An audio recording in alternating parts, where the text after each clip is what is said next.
Lord of all he surveys, Africa's king of the beasts.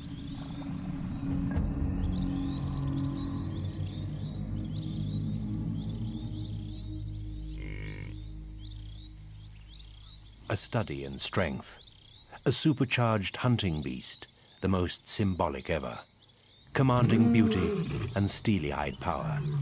Nothing else quite says Africa like a lion.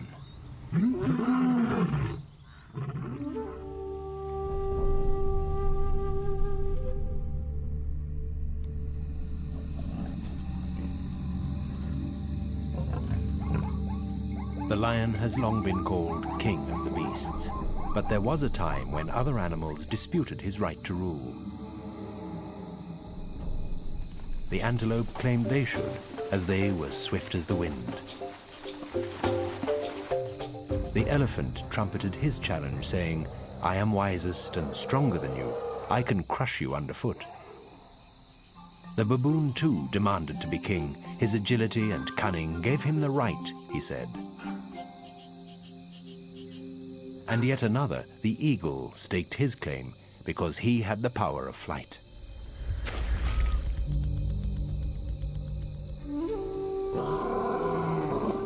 But the lion just prowled his kingdom, looking regal, ignoring their rebellious demand.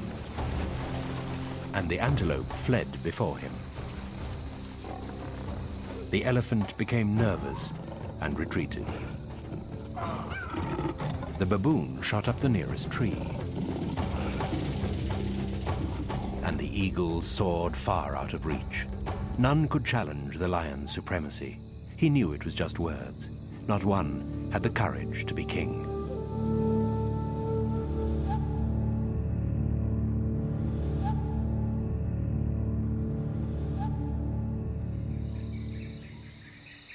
Lions are big cats. The record holder died in South Africa in 1936, a man-eater as heavy as 5 adult humans. Only the tiger is a bigger cat. An average male is an impressive monarch, standing 1¼ meters at the shoulder, his weight perhaps that of 3 grown people. Lions see very well, and 6 times better than us at night. They look out from large golden eyes with binocular vision, good at calculating distance and separating prey from background. A lion's whiskers are very sensitive antennae, and the pattern of spots where they sprout is as unique to each cat as a human fingerprint.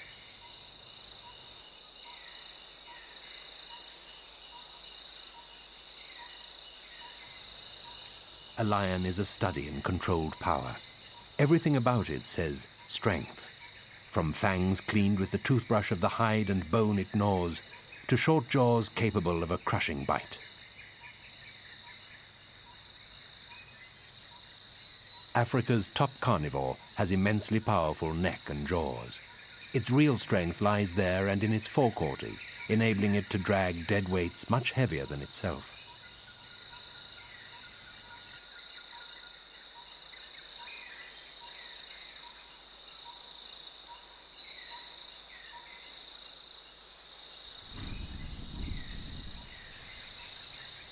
Lions tuck their claws away in special pockets when they're not using them.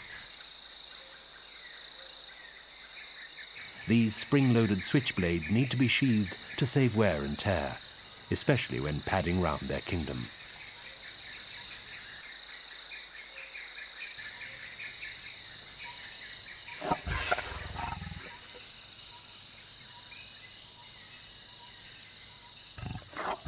Young cubs are spotty creatures. Spots fade gradually, but sometimes just a ghost of them remains. Their coloration helps hide them when they're young and small and vulnerable.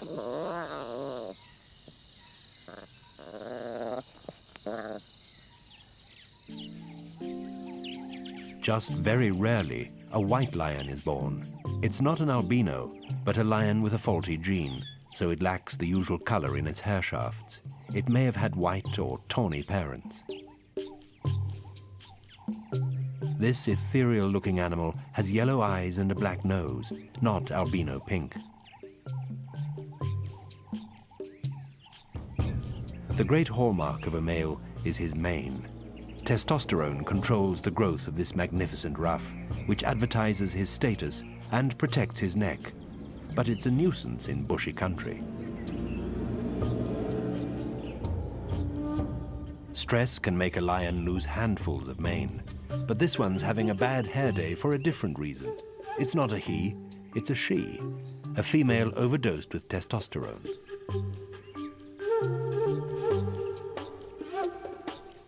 An odd girl out, very close to being an it, and not known to have mated. All lions, including India's few, belong to exactly the same species. There are no subspecies to this part of the cat family.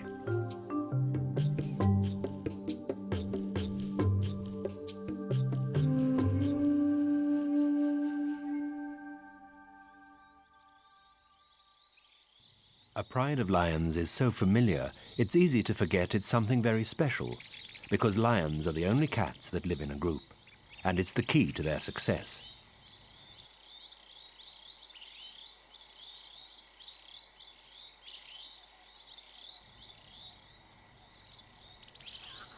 The pride is almost entirely a sisterhood of closely or distantly related females. The females are usually in a pride for life, but not males. They're evicted at about 3 years and can have a very tough time of it after that.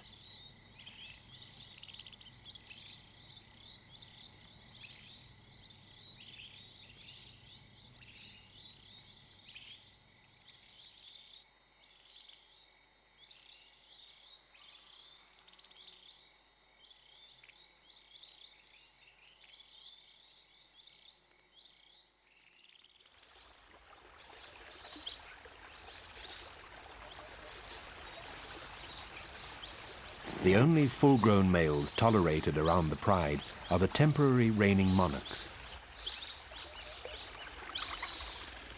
They're in a closely bonded coalition, usually of 2 or 3. Any fewer than that, and they couldn't take over a pride to get access to the females and mate.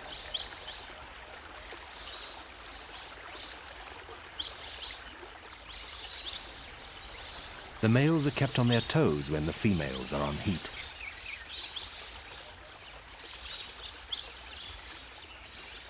Mating is their reward for providing an armed guard to protect females and cubs against other coalitions, who will kill cubs if they take over.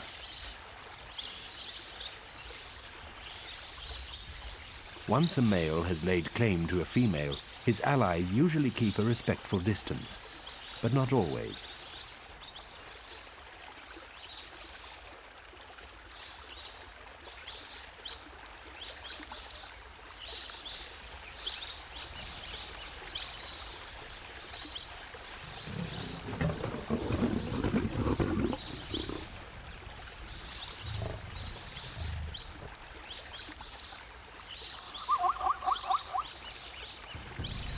Sometimes a male coalition has territories which encompass those of several prides. This big male has one overlapping the border of Botswana and Namibia. He strides round it confidently, watching for rivals who might slip in and try to mate with the females under his protection.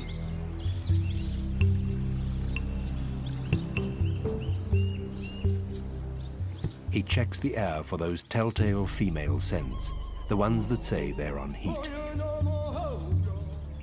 Beefy muscles and a splendid mane are his status symbols, but he's like a weightlifter who sacrificed speed for strength.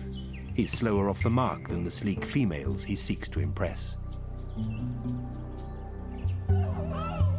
Not that that troubles them. Mane and muscles indicate he's a survivor despite his handicaps. Good breeding blood flows in those kingly veins. And when she chooses, the lioness shows willing to mingle it with hers.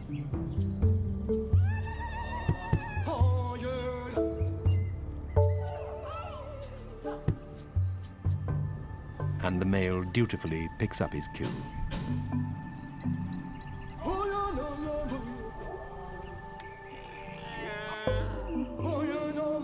A ruling male is likely to have a short reign, usually just 2 years. So he must make the most of it and mate often, whenever the chance arises.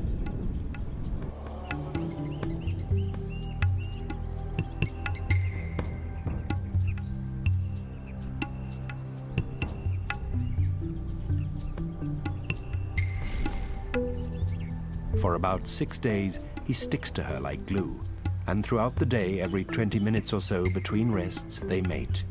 The need to do so is a real slave driver.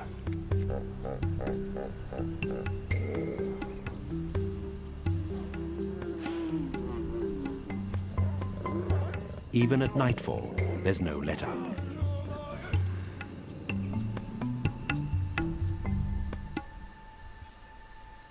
His sperm count probably drops to 0, not that he'd know.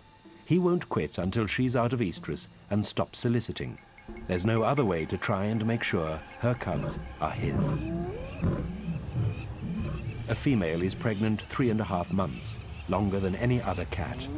As the safety of her newborn is paramount, she gives birth in hiding.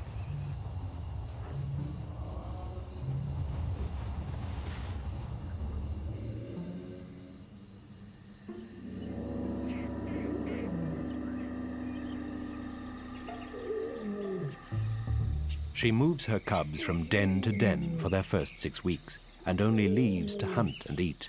While she's away, there's no one to watch over them.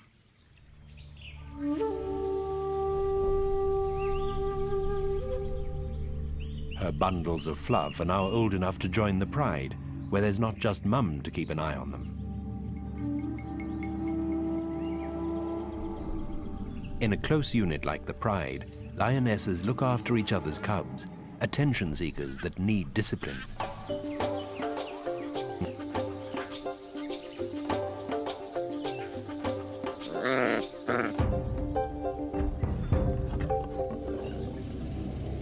Even non-related females will put up with typical cheeky, kittenish behavior if it doesn't go too far.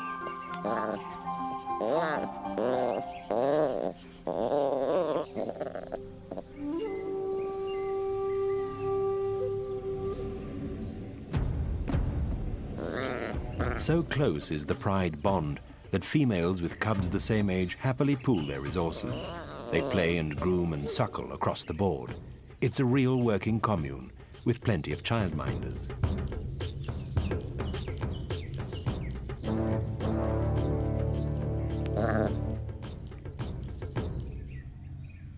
One of the first things a new male coalition does when it takes over is kill young cubs.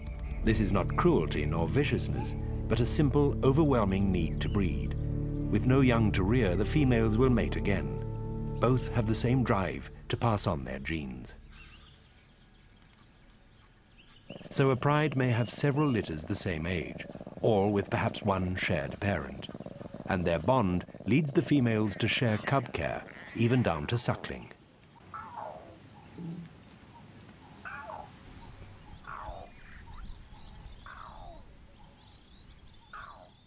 When it's about 3 months old, a cub starts having a crack at stalking. This is a basic lesson in catching food and earning its keep. First experiments are always conducted on a relative. An experimental throat tackle, something it'll eventually do on prey. Hunting is learned and genetically hardwired and instinctive.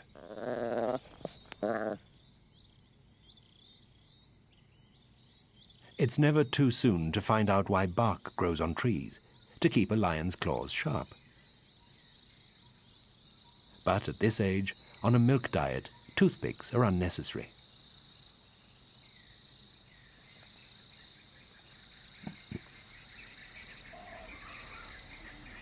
Older cubs are above such child's play.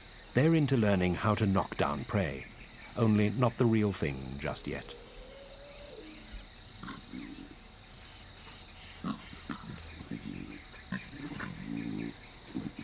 The older they get, the rougher they play. Claws are sheathed, but a playful swipe has substantial muscle behind it.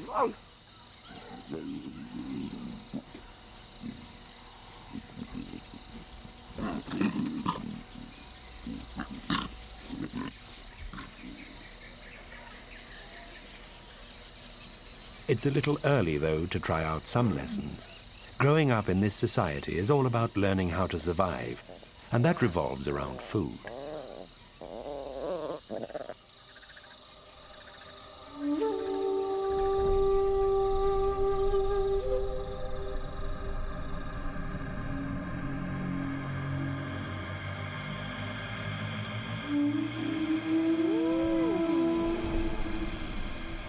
Lions can rarely eat in peace.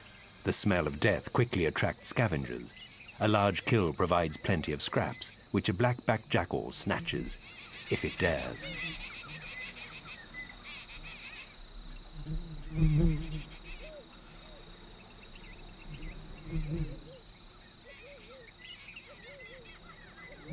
But stealing is dangerous, like playing Russian roulette.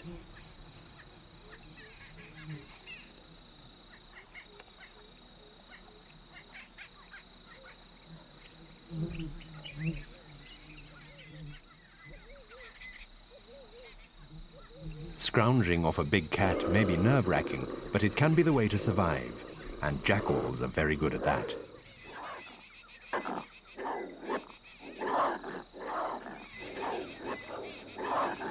But the chief scavenger and lion competitor is this animal, the hyena. Though his stomach looks bursting, this big male is not going to give up his kill.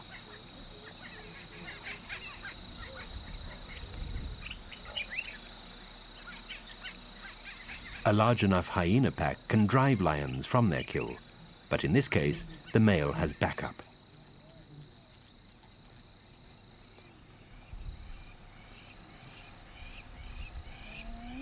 Hyenas and the rest must just sit it out. In a single sitting, a hungry lion can devour about 50 kilos, like eating an adolescent human. Even weighed down like that, he still has energy to drag his kill.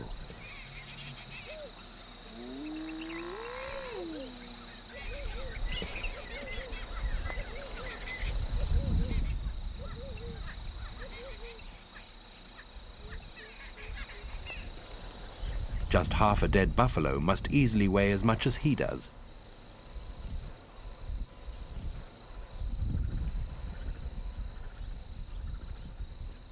Just try stealing it now.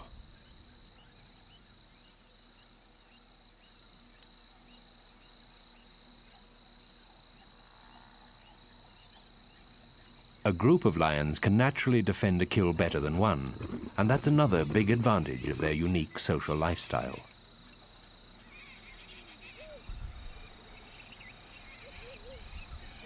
Lion and hyena are rivals with a deadly relationship, but this time, the hyenas know they're beaten.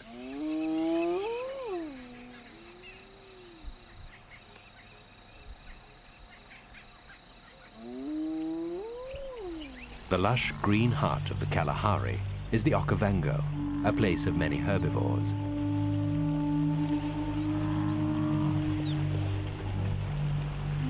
And their predators. Buffalo are extremely dangerous for a lion to attack, but in water they can be sitting ducks.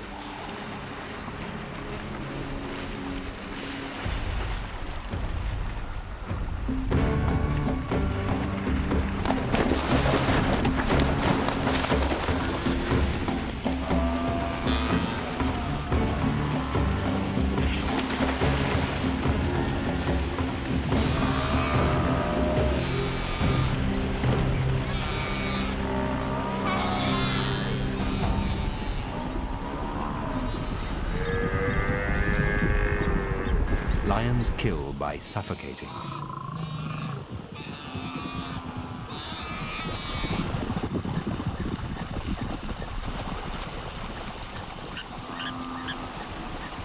It can be a slow way to go.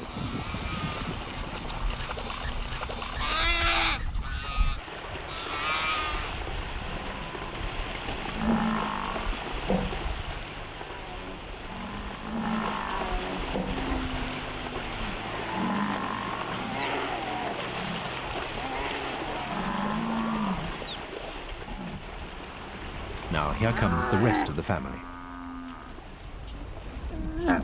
keen to help, but youth and inexperience make them more of a hindrance.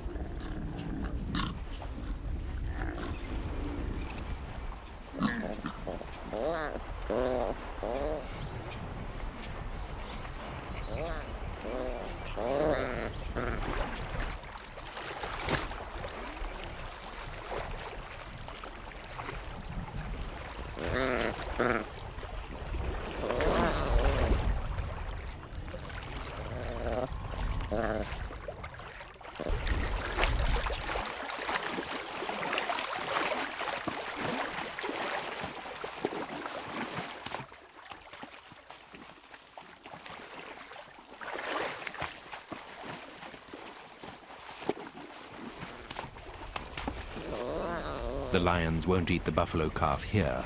They'll drag it clear.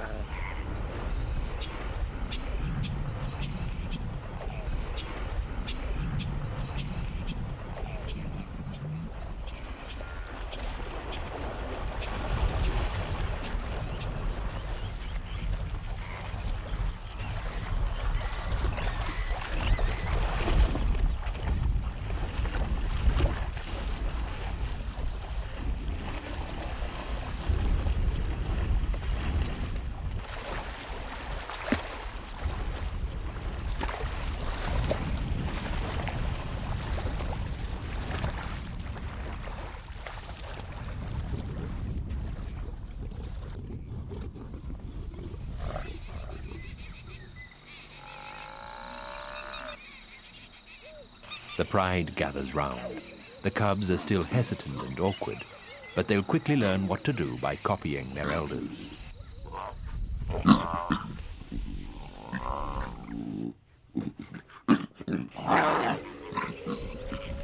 A buffalo is normally too big and dangerous for a lioness to tackle alone, but a calf separated from its mother was easy game.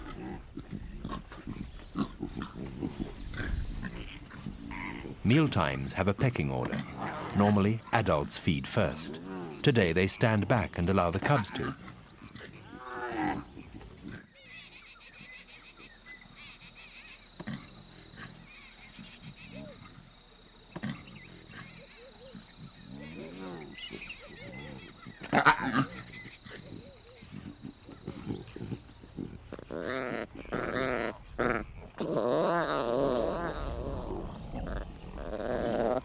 The cubs don't show the same good manners towards each other.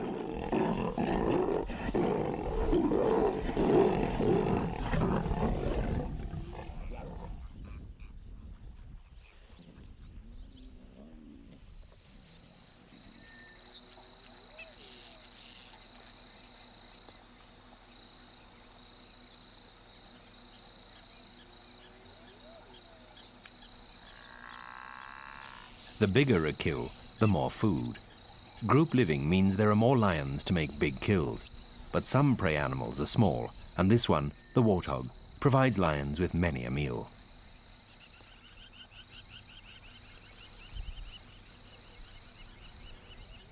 Chief breadwinners for the pride are the females. They often use teamwork to hunt. A pincer tactic by two may cut off escape.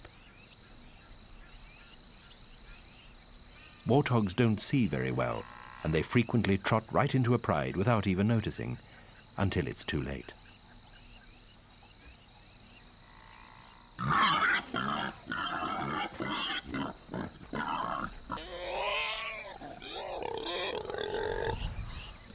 There's a lineup of keen and hungry spectators.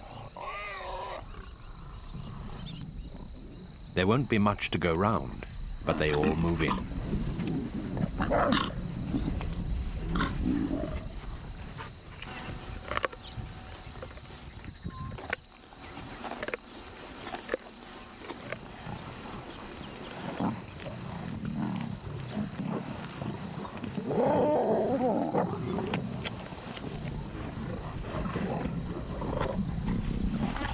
Not a scrap of warthog will be left, not even tusks. The downside of group life is that meals must be shared. In places where there's a long dry season, many prides rely on warthogs to tide them over until the rains. After a meal, a drink to help digestion. The pride has hardly finished eating when in come the keenest-eyed scavengers, the vultures. They can spot a far-distant lion kill from high in the air.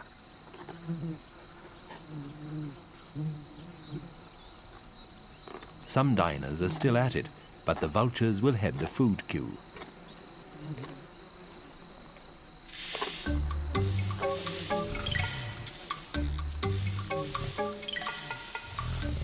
Surprisingly, lions themselves scavenge as much as 30% of their food in the dry season. They can see circling vultures 2 kilometers off and know exactly what it means.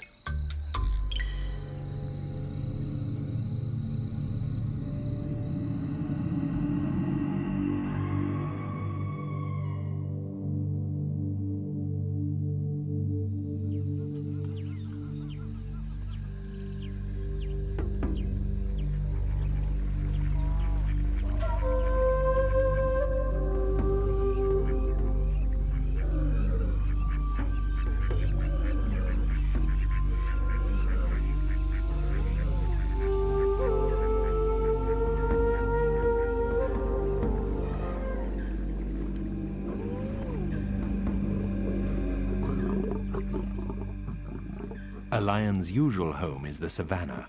In some parts of Africa, they live along the edge of forest, and in arid areas too. Food dictates the size of a pride and its territory. Sometimes a home that looks perfect because it's full of prey isn't. It's just the sort of place to attract strong competition from other meat eaters. Being top of the food pile doesn't mean a lion has a cushy life.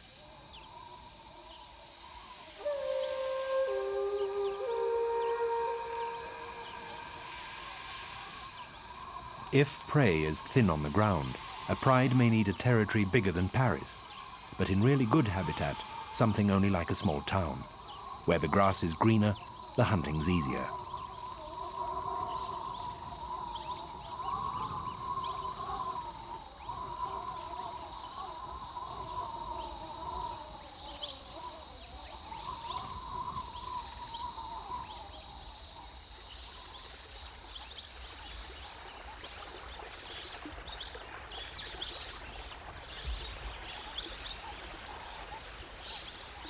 Running water can make a lion's life a lot more comfortable, and water in the dry season has the pull of a city's bright lights.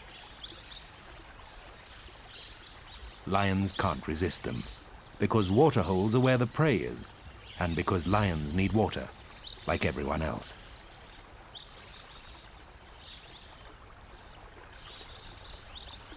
A big bull elephant is about the only animal able to lay down the law to a lion.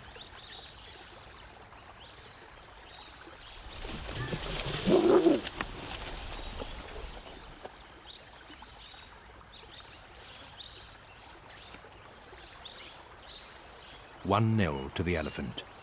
Conflict is a fact of life in the dry season, when everyone's after the same evaporating lifelines.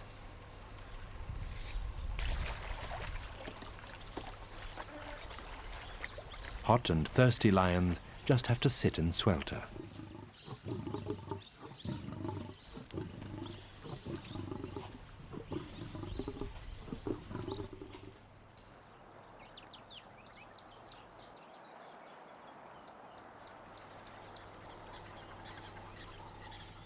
In Zimbabwe's Mana Pools region, prides have territories of over 200 square kilometers.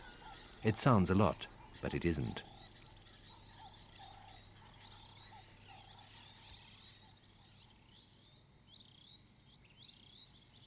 It's an area where water comes and goes as the pools fill up in the rains, then vanish in the dry. When it's wet and green, it's full of meat on the hoof. In Lionland, females hold the territories. It's where most were born and schooled in what to eat and where and when. And it's the female who usually leaps to the defense of her home, not the male. He'll only fight off other males, but she has her cubs to think of and needs to make sure other prides don't steal her prey.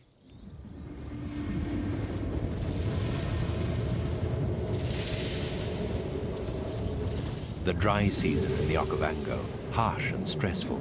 A long wait for rain to rescue everyone from drought, hunger, and heat. The bush is tinder dry. Fires break out, making life even worse.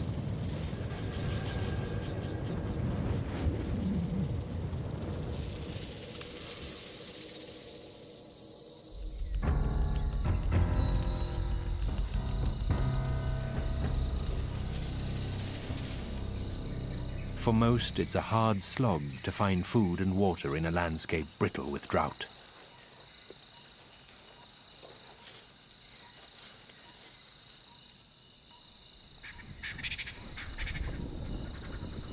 But then the rains come.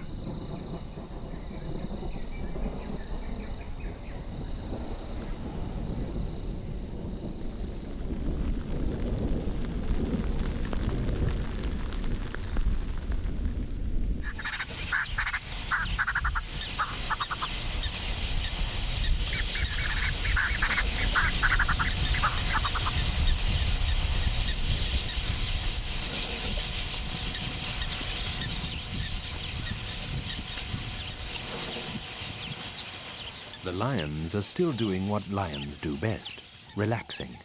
There's fresh blood around now, newborn herbivores.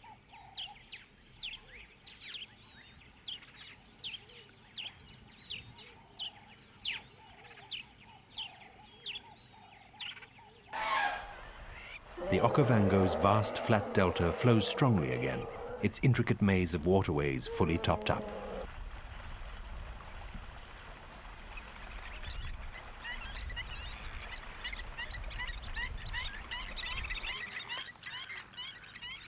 This rich, lush region is one of the very best homes Africa can offer a lion.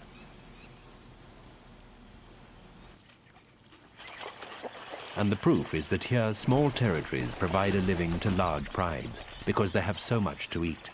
And this food dependency began a very long time ago.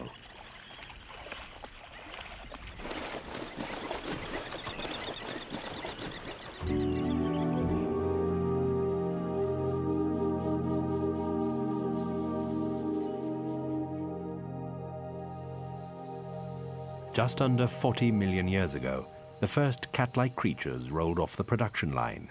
The earliest looked like a mongoose, lithe, intelligent, a capable and successful hunter.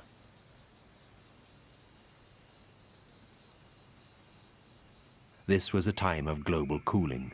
The lush forests that grew everywhere began to shrink, and grassland took over, the habitat of herbivores. And that paved the way for more carnivores.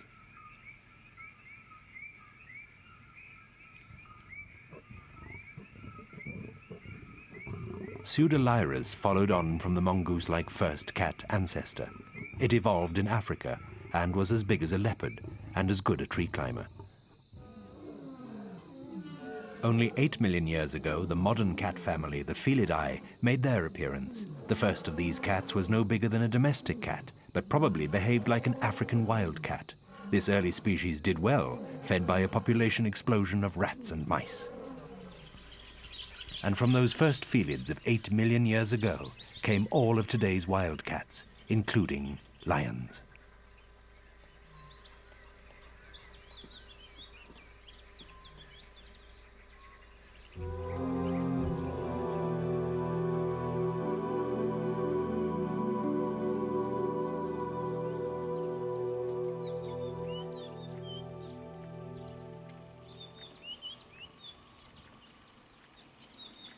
Lions are seriously laid back. When they're not out looking for a bite, they're snoozing, which is most of the time. Most humans know where their next meal's coming from. A lion doesn't. So lazing makes sense. It saves energy. Plus, a lion's heart is small relative to its size, so if it rushed about all day, it'd easily overheat. A turbo car on 4 legs.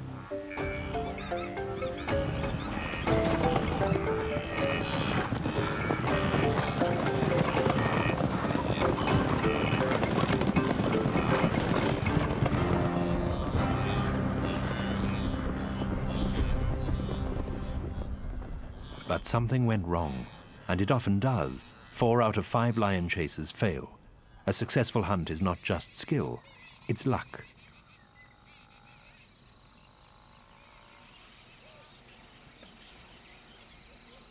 Lions usually walk in crocodile, mothers in front, cubs in the rear. They move little in the day.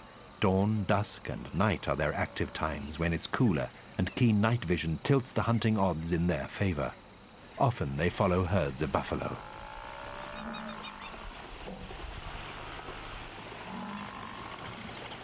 Lions are not like their larger cousins, the tigers, who love to be up to their necks in water.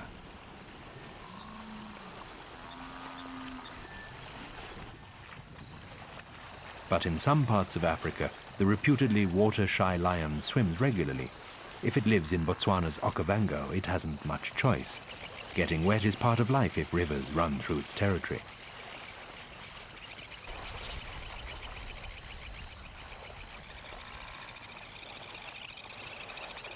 A good doggy paddle gets them where they want to be.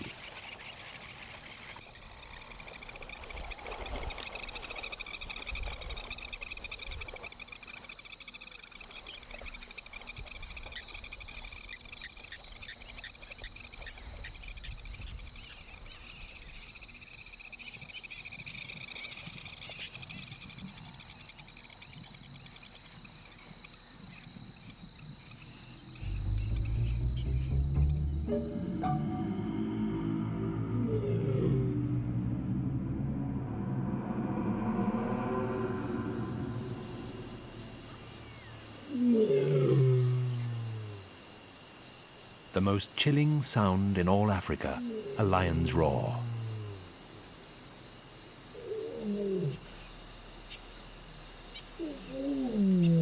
This thunderous greeting to the dawn has the same decibels as a small plane taking off.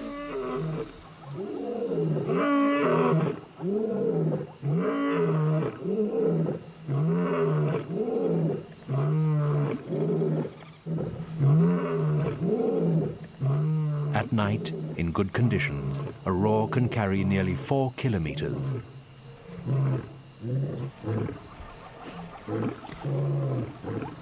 Lions roar most at dusk and dawn because that's when sound carries best. And both sexes roar, not just the males.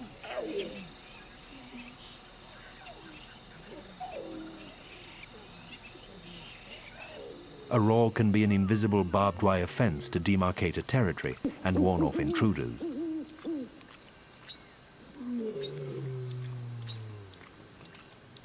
Roars are also contact calls. Animals that live in groups need a way of telling the others who they are and where they are over a distance. A full-blooded roar only comes with adulthood.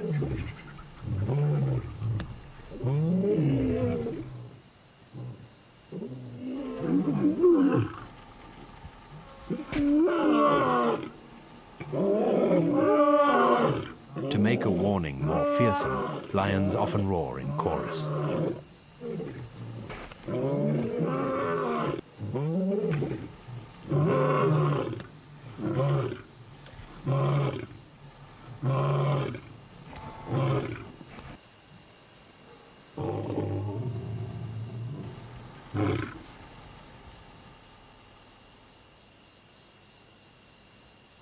That should head them off at the pass.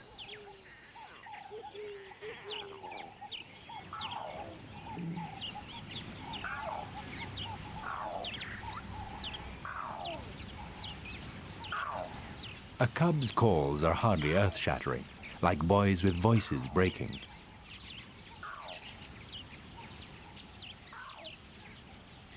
Just as good as a roar are silent signals, the messages written in invisible ink on notice boards of tree, grass, or bush. Lions get their pedicures on bark. Raking talons keeps them sharp by stripping off worn outer layers. And scent glands between the toes may also paste up chemical messages.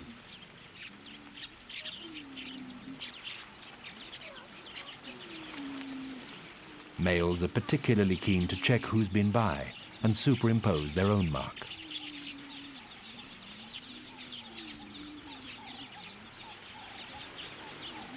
If you live in a group, It's a good idea to stay friends, and body talk's a fine way to do it.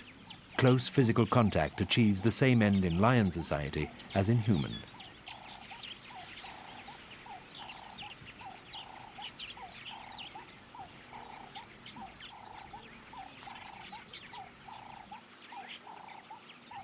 After a friendly, respectful sniff, which also checks out status, a good lick. Even the roughest sandpaper can't match a lion's tongue. A few judicious licks with something that can strip skin from a dead animal do an excellent job of winkling out dirt and parasites.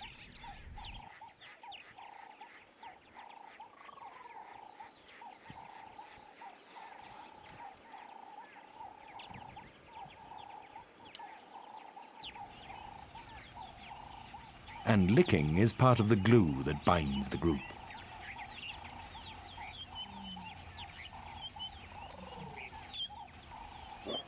And if you live in a group, order in the ranks is a good idea too.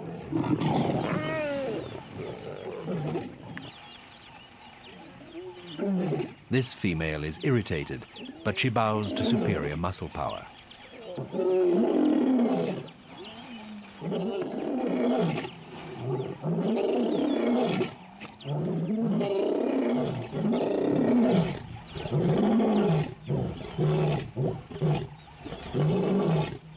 Though the lion may be saying he's in command, the real decision makers in this society are the females.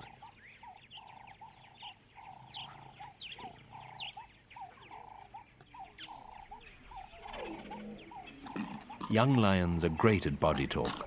Playtime is full of it as the cubs learn what group life is all about and train for a hunting profession.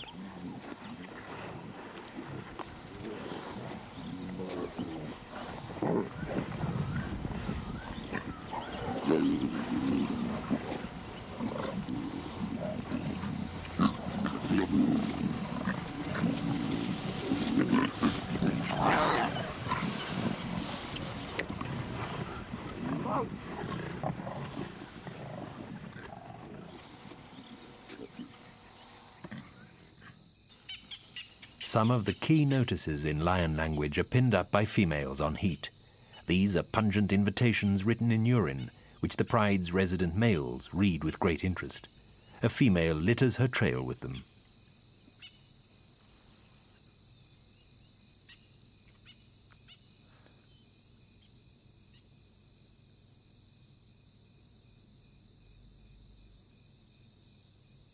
He has a gland in the roof of his mouth that interprets her messages very precisely.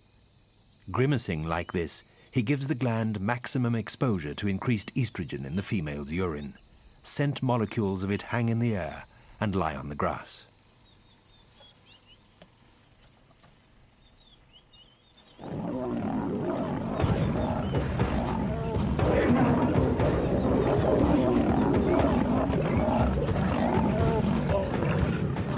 There's no mistaking what's said at mealtimes. This lioness knows she's not welcome.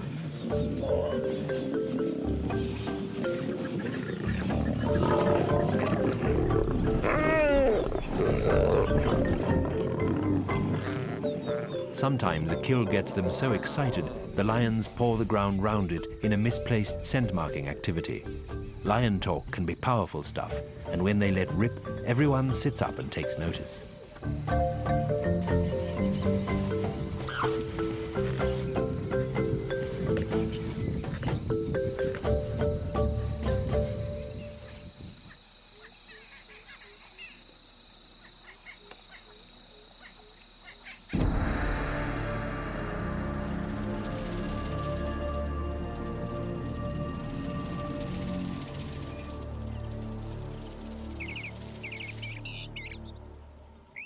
It might seem a breeze being Africa's top carnivore, and it is when they've killed and can't eat another thing. Then they live in peace with the neighbors, but the neighbors are always aware of them.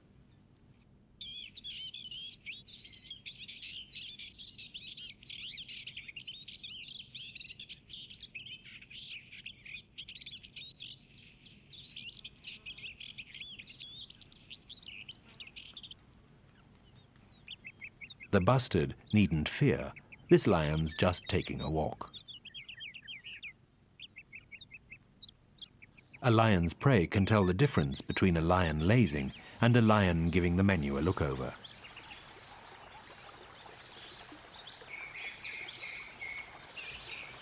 A lion settling down is a lion in neutral.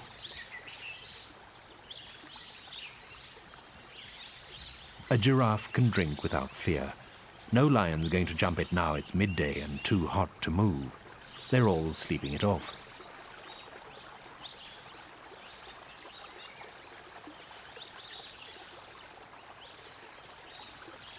Cats are notoriously curious. This stone on legs needs checking out.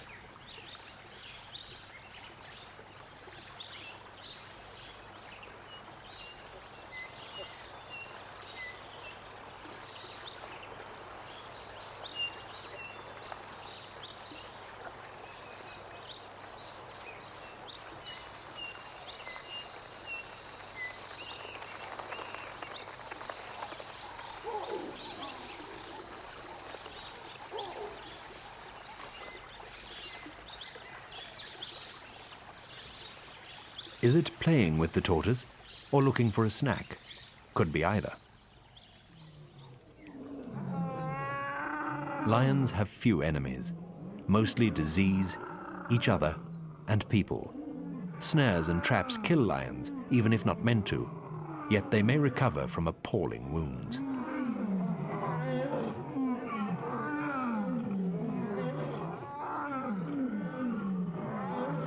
Lions and tigers are the cat world's only regular man-eaters, but usually they avoid people.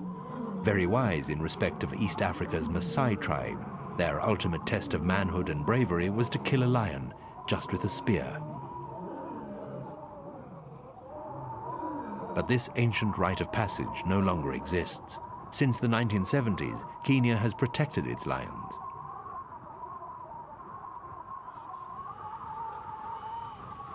So, is a lion's life easy? Though he might reach the ripe old age of 14, a male's can be full of punch-ups and aggro. A female can manage 17 years, years full of child-minding, risking life and limb in the hunt, and warring with neighbors. But the upside is their unique social lifestyle. Their prides give them greater strength, hunting prowess, and success. Perhaps solidarity is why these great cats are where they are, top of Africa's food chain. Kings of the carnivores.